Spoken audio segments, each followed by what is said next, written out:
ये जो आप वीडियो देख रहे हैं, इस वीडियो में आपको दिख रहे होंगे ढेर सारे टैंक उतरते हुए। दरअसल ये वीडियो चीन का वीडियो है और एक बार फिर अपने ही नागरिकों के खिलाफ चीन उतार रहा है इन टैंक को और याद दिला रहा है जून 4, 1989 का। जानेंगे क्या है मामला, आखिर क्यों चीन में बहुत बड़ी तबाही आ चुकी है, क्या है मॉडरेट क्राइसिस और हालात ऐसे हैं कि चीन अब छिपा नहीं पा रहा है। खैर, जहां एक तरफ ये सब कुछ हो रहा है तो भारत क्यों $100 बिलियन उतारने के लिए सोच रहा है। जानेंगे क्या कुछ चल रहा है जियोपॉलिटिक्स में। इसके अलावा बहुत कुछ, आइए जानते हैं इन खबरों को विस्तार से। जून 1989 का समय था। चीन का जो ये इलाका देख रहे हैं ये कहलाता है तियानमेन स्क्वायर। ये एक बहुत बड़ी जगह है जिसकी वजह से यहाँ पर 4 जून को कुछ स्टूडेंट्स और बहुत सारे लोग थे, करीब सैकड़ों लोग बताए जाते हैं, जिन्होंने तियानमेन पर एक प्रदर्शन किया। प्रदर्शन करने में इनका मांग क्या था? ये मांग रहे थे कि ज्यादा डेमोक्रेटिक तरीके से, लोकतांत्रिक तरीके से सरकार को चलाओ और हमें आजादी दो। जब से कम्युनिस्ट पार्टी आई चाइना में, तब से चीन के अंदर आजादी बिल्कुल खत्म सी हो गई। ऐसे में चीनी नागरिकों ने आजादी मांगने के लिए, फ्रीडम मांगने के लिए इस जगह का इस्तेमाल किया, पर हुआ ठीक इसका उल्टा। चीन ने पहले प्रदर्शनकारियों को कहा कि आप जगह खाली करो। प्रदर्शनकारी नहीं माने, जिसके बाद यहाँ पर चीन ने अपनी हैवी सेना, बड़ी सेना और टैंक्स वगैरह उतार दिए। तब लगा कि शायद ये डर कर चले जाएंगे और चीनी सेना को भी शायद यही लगा होगा कि वो डर कर चले जाएंगे। आम जनता को लगा होगा कि नहीं, सरकार इतनी क्रूर नहीं बन सकती है। अब न तो प्रदर्शनकारी हटे और न ही मामला शांत हुआ। टैंक्स ने फायर करना शुरू कर दिया, कुचलना शुरू कर दिया, चीनी सेना ने कुचलना शुरू कर दिया। एक बहुत बड़ा नरसंहार हो गया इस तियानमेन पे। और इस नरसंहार को आज भी चीन में जहां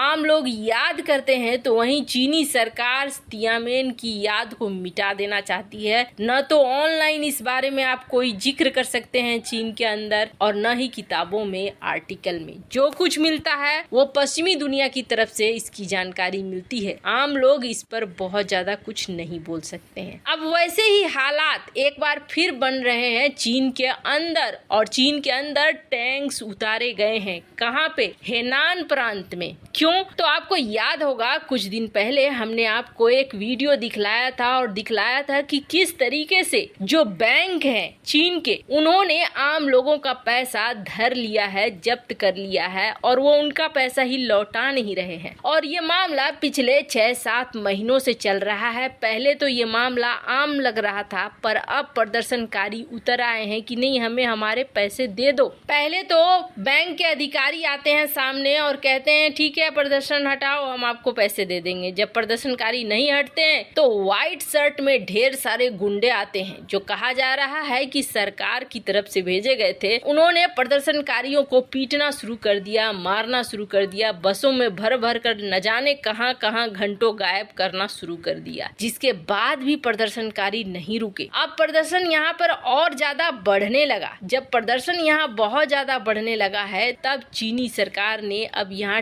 टैंक उतारना शुरू कर दिया है। इन बैंकों को कह रहे हैं ये कि हम प्रोटेक्ट कर रहे हैं शैंडोंग के, रिजाओ के और हेनान के जो बैंक्स हैं, हम इनको बचाने की कोशिश कर रहे हैं ताकि कोई यहाँ पर बदमाशी न कर दे प्रदर्शनकारी, और इसकी वजह से हमने टैंक उतारा है। अब टैंक देखकर ही लोगों को तियानमेन की याद आ रही है कि क्या चीन यहाँ पर दूसरा तियानमेन पैदा। दुनिया भर की निगाहें चीन के ऊपर जाकर टिक गई हैं, क्योंकि ये खबरें रुक नहीं रही है। लाख कोशिश कर रहा है चीन की ये खबर बाहर न जाए, पर ये खबर अब निकलकर बाहर आ रही है कि चीन के अंदर ये सब कुछ हो रहा है। अब ऐसा हुआ क्यों है? तो दरअसल चीनी सरकार छिपा रही है, लेकिन असलियत क्या है? असलियत ये है कि चीन के बैंक बुरी तरीके से तबाह हो गए हैं। जो इन्होंने कर्जे बांटे थे रियल एस्टेट सेक्टर को, वो कर्ज कर्जे लौट कर नहीं आ रहे हैं। बहुत सारा पैसा रियल इस्टेट में लगा दिया चीन ने और अभी फिर वही गलती कर रहा है चीन। पहले तो इन्होंने इस तरीके से पैसे लगा दिया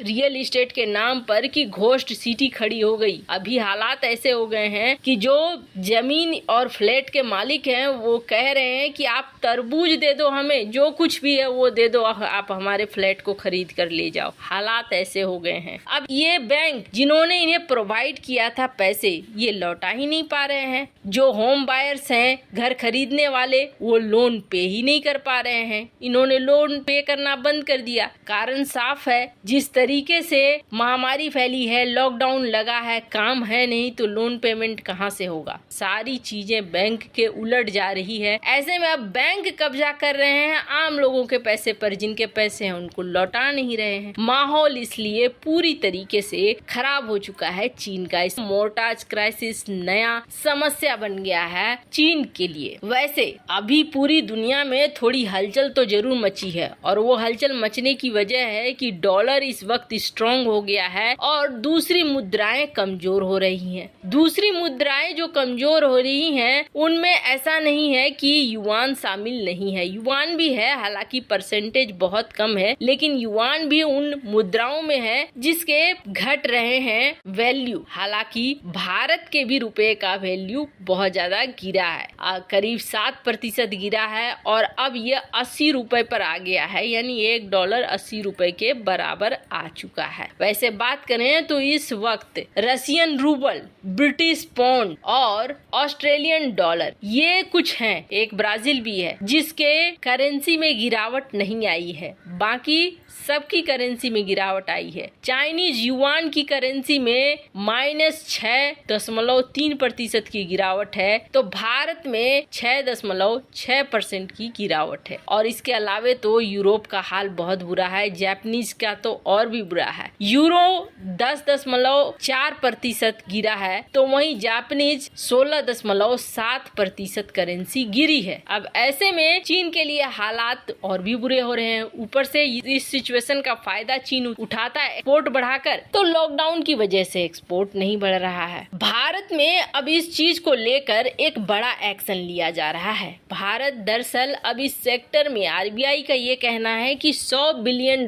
तक अपने मार्केट में भारत उतारेगा। ऐसा करने से क्या होगा, उसकी करेंसी थोड़ी मजबूत होगी और बहुत ज्यादा गिरावट देखने को नहीं मिलेगी। अब कहा यह जा रहा है कि दरअसल जैसे ही करेंसी की वैल्यू गिर रही है, वैसे ही फॉरेन इन्वेस्टमेंट भारत में घट रहा है। फॉरेन इन्वेस्टमेंट को बचाने के लिए, ताकि फॉरेन इन्वेस्टमेंट यहाँ से निकल न जाए, भारत सरकार $100 बिलियन को मार्केट में छोड़ने का विचार कर रही है। वैसे ऐसा ही कुछ विचार चाइना की सरकार भी कर रही है और सबसे बड़ी बात यह है कि कुल्हाड़ी को अपने पैर में मार रही है, क्योंकि इस बार चाइना सरकार ये कर रही है, इंफ्रास्ट्रक्चर पे 1 ट्रिलियन युआन खर्च करने का मन बना रही है। मतलब पहले से तो घोस्ट सिटी है ही और सारे घोस्ट सिटी बनाकर तैयार करने हैं। वैसे इन सब मामले में आपकी क्या राय है, कमेंट कर जरूर बताएं। जल्द मिलते हैं अगले वीडियो में नई खबर के साथ।